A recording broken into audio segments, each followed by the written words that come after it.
10월 12일 토요일 황장수의 뉴스 브리핑 시작하겠습니다. 토요일 오전 편안하게 보내고 계십니까? 오늘 첫 뉴스는 정치 이야기들 좀 하겠습니다. 먼저 안철수 의원이 13일 그러니까 일요일 또 입장을 표명한다고 합니다. 자, 안철수 의원은 항상 일요일 11시 전후로 입장을 표명합니다. 자, 그래서 왜 일요일인가에 대해서 안철수 의원의 주식 보유와 관련해서 안철수 의원이 과거에 평일날 오후 3시 주식시장이 문을 닫은 직후에 하는 문제에 대해서 여러가지 문제가 제기되어서 그렇게 한다라는 이야기를 한 바 있습니다.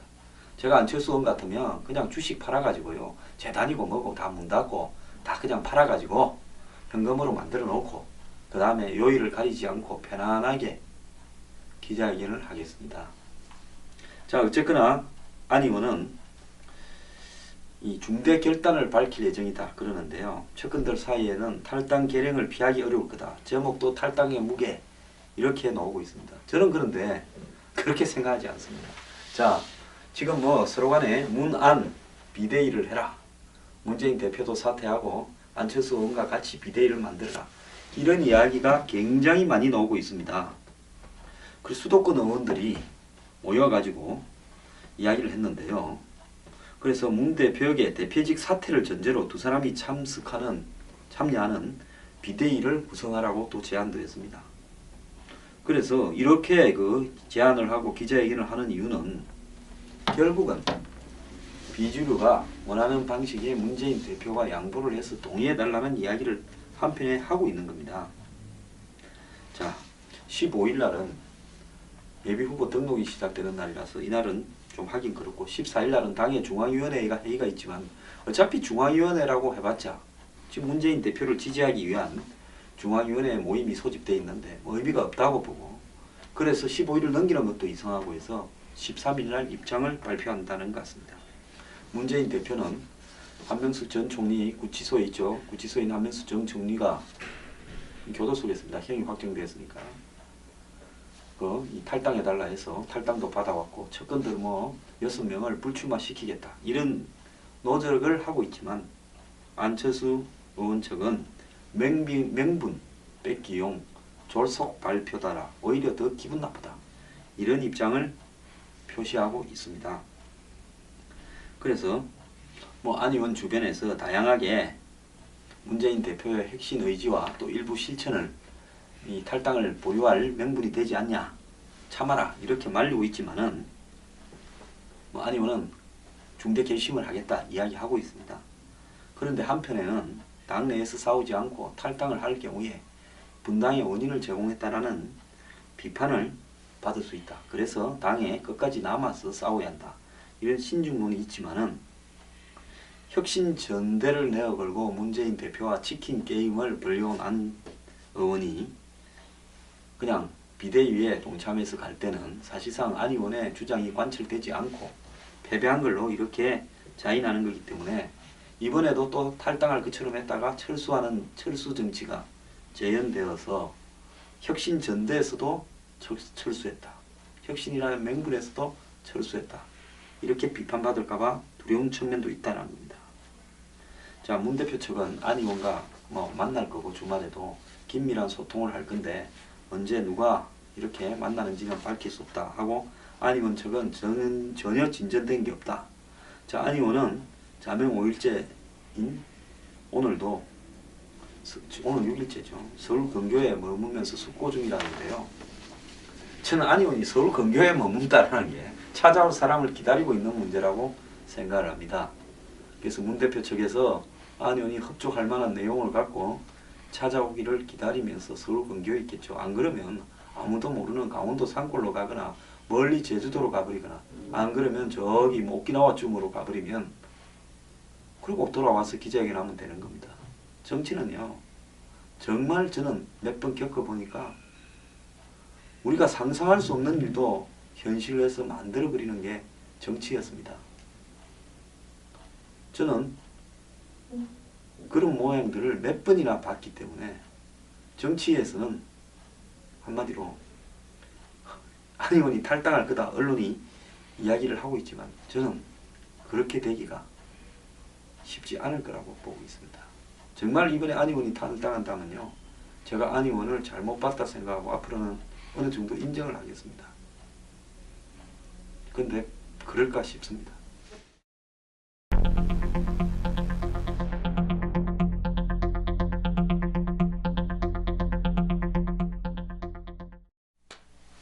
한편 문 대표 중성파들도 반격이 만만치 않습니다. 어제 중진 의원들이 모여서 문재인 대표가 반대해온 전당대회까지도 열어야 되는 걸 우리가 중지하자. 그래서 전당대회 열자라는 이야기도 나왔습니다.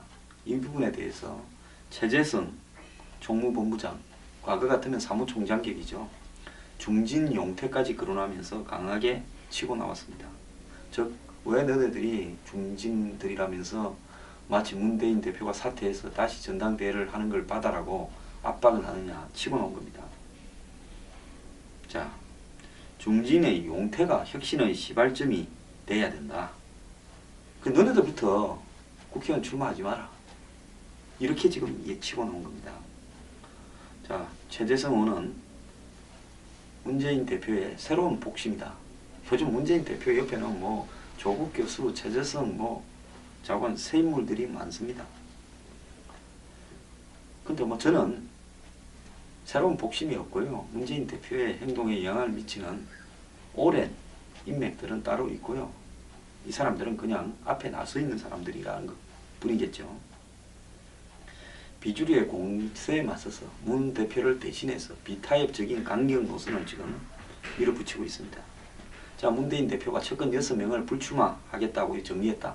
근데 제가 볼 때 그 6명 중에서요, 실제로 출마할 사람도 별로 없고 출마해서 당선될 사람도 사실상 별로 없다고 봅니다. 이왕 쓸 수 없는 돌들을 사석 작전을 펴는 것처럼 그렇게 비춰진 거죠. 아니, 쓸모 있는 돌을 버릴 때 다이아몬드나 진주나 이런 것쯤 되는 것을 버릴 때 의미가 있죠. 기왕에 옥도 못 되는 사람들을 버렸다고 누가 문재인 대표가 측근들 출마를 자제했다 이렇게 보겠습니까? 현역들도 아니고요. 현역 의원 중에서 그야말로 친노의 핵심이라는 사람들이 불출마를 하면, 예를 든 거니까 또 흥분하지 말길 바랍니다. 정청래 의원이 불출마하겠다. 이러면요, 주변에서 친노가 그래도 이번에 대단하게 각오를 한다 이렇게 인정할 수 있는 겁니다. 그래서 문재인 대표 6명 접근이 안 나온다고 해가지고 그걸 갖고 중진도 용퇴해야 된다 이렇게 이야기하는 것은 조금은 어불성설이 측면이 있습니다. 자, 그러면서 최재성 의원은 개파 수장에게 머리를 숙이고 특정 인물에게 줄을 서야 하는 구태에서 벗어날 계기가 마련됐다. 우리의 저승사자는 시스템 공천이 돼야 된다. 자, 문제는 뭔가 하면 우리끼리는 다 잘 되고 너네들은 난리는 시스템 공천이라고 비주류가 생각하고 있으니까 문제지요. 이 시스템이 제대로 돌아갈 거라고 생각하는 사람이 새정치연합 안에 몇 명 되겠습니까? 그래서 총선 때마다 개파 간에 나눠먹고 싸우고 이런 게 벌어졌고, 예수님이 당대표가 돼도 뿌리 깊은 개파 갈등 속에 싸우고 투쟁하면 국민들이 외면할 거다. 그래서 하위 20% 공천 배제 및 결선 투표제, 안심번호, 그러니까 이 국민 공천이 공천 혁신의 수레바퀴다 이렇게 보는 모양인데요. 자, 이렇게 해서 시스템으로 하자라고 이야기를 하는데 비주류들은 그게 우리 날리려고 겨냥한 거 아니냐. 그 20%에 들어가는 사람은 너가 여태까지 당대표를 뽑거나 대선 후보를 뽑거나 전당대회를 했을 때 공정하게 선거한 적이 있냐. 전부 말아먹었지 않느냐 너네들 쪽으로. 이런 겁니다. 그래서 이런 비판을 하려면 남이 자기들을 어떻게 바라보는가를 인식을 하고 비판을 해야 이야기가 옳게 들리는 겁니다. 그래서 이 최재성 의원이 문 대표를 위한 충성에서는 이렇게 할 수 있지만은 정작 비주류 3선 이상 중진들이 모여서 국회 부의장실에서 이석현 부의장의 중재로 회의를 한데 최재성 의원은 배제됐습니다. 총무본부장 중요한 당직을 맡고 있기 때문에 배제한다는 겁니다. 그 자체가 최재성 총무본부장이 아무리 이야기해도 공정성 있는 이야기로 먹혀들기 어렵게 돼 있다는 겁니다. 지금요, 새정년의 가장 문제는 중립에 있어서 진짜로 공정한 이야기, 국민이 들어도 그럴싸한 이야기를 한다는 사람이 없이 전부 한편에서 해서 지 이야기만 하고 있는데 문제가 있습니다. 근데 중립에 있어서 공정한 이야기를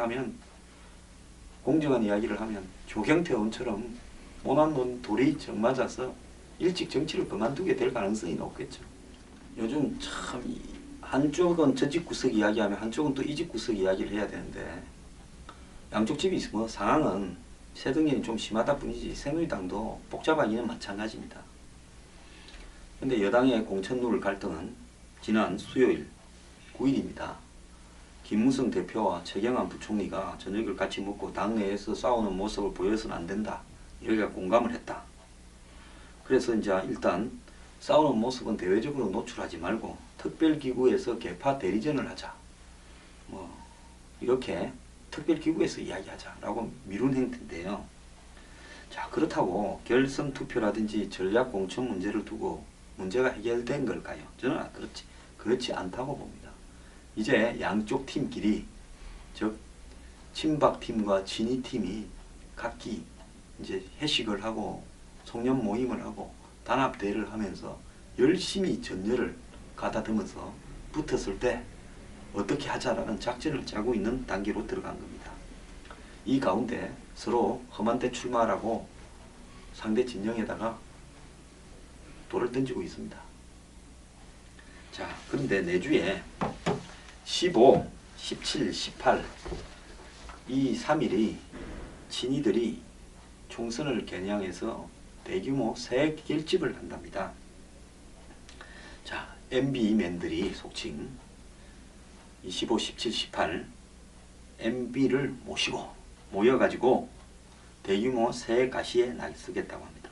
첫 번째 날짜가 MB의 입이었던 청와대 홍보수석하던 이동관 총장이 출판 기념회를 여는데요. 이날 MB를 비롯해서 친이계 전현직 의원, MB 정부에서 요직을 지낸 사람들이 대거 참여한답니다. 그리고 이날 출판 기념회에 이명박 대통령이 축사까지 한답니다. 그럼 뭐 축사에서 친이와 단결하라 이렇게 노골적으로는 이야기하지 않겠지만 뭔가 친이 세력들이 이제 공식적으로 모여서 으쌰으쌰 한번 해서 살아있다라는 걸 보여주겠죠. 17일, 18일에도 행사가 있는데요. 17일에는 MB 정부 시절 수석을 하고 장관을 했던 사람끼리 또 한번 모이고요. 18일에는 MB 친이계 전현직 의원들이 또 따로 모인답니다. 자, 17, 18일 날 장관, 수석, 전현직 의원들을 따로따로 해서 두 번이나 모이는 이유는 지금 이제 공천을 둘러싸 가지고 공천 특별기구에서 이제 어떻게 할 거냐, 즉 총선으로 가는 가장 중요한 입장을 결정하는데 우리가 이대로 있을 수는 없고 우리도 전략을 짜고 그 다음에 돌격대를 구성하고 어떻게 몰아붙일지 단계를 좀 하자. 한동안에 뭐 부패 척결이니 뭐니 해서 박 대통령이 화난 모습을 좀 보이니까 친이들이 조용히 좀 사라졌다가 이제 또 목소리를 내는 겁니다. 시끄럽던 적이 지난 5월 달에 있었던 5월 29일 국회법 개정안 때 친이들이 대거 나서서 힘을 과시했는데요. 그 이후에 조용히 사라졌다가 이제 연말에 다 나타나고 있습니다.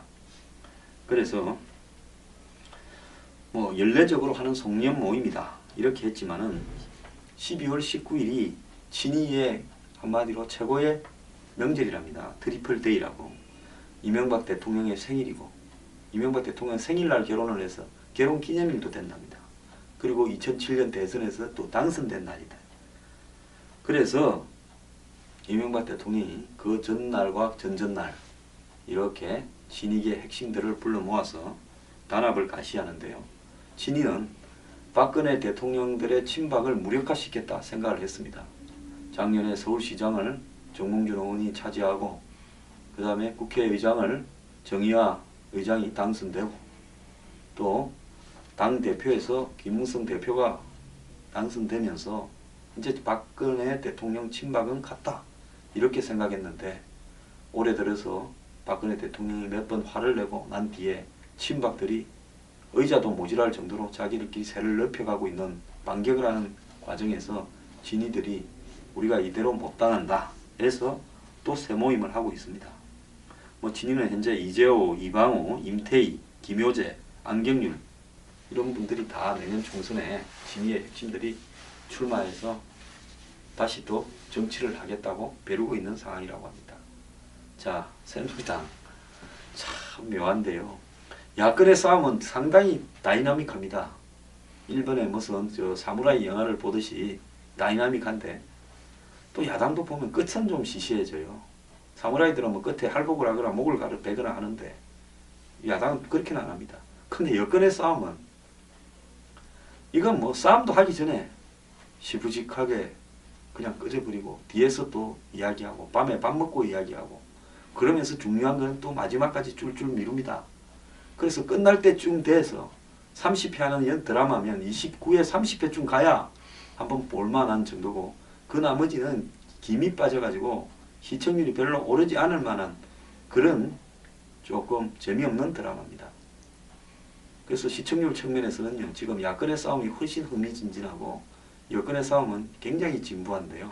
이것도 이제 29회 30회 가면 한번 재미있을 거라고 기대합니다만은 또 여당은 보면 싸우다가도요, 또 한쪽이 항상 엎드려버리는 모습을 너무 봤기 때문에 끝에 가면 뭐 좀 재밌을라나 하고 끝까지 보다가 끝에도 재미가 없이 그냥 김 빠진 듯이 막 그냥 네 육 내 사 먹자고 그렇게 끝나버릴 수도 있다고 봅니다. 그래서 이 시청률은 야당이 높이 올리는데 그렇다고 총선 결과는 여당이 더 좋을 것 같다고 전망되는 현재 한국의 정치 현장입니다.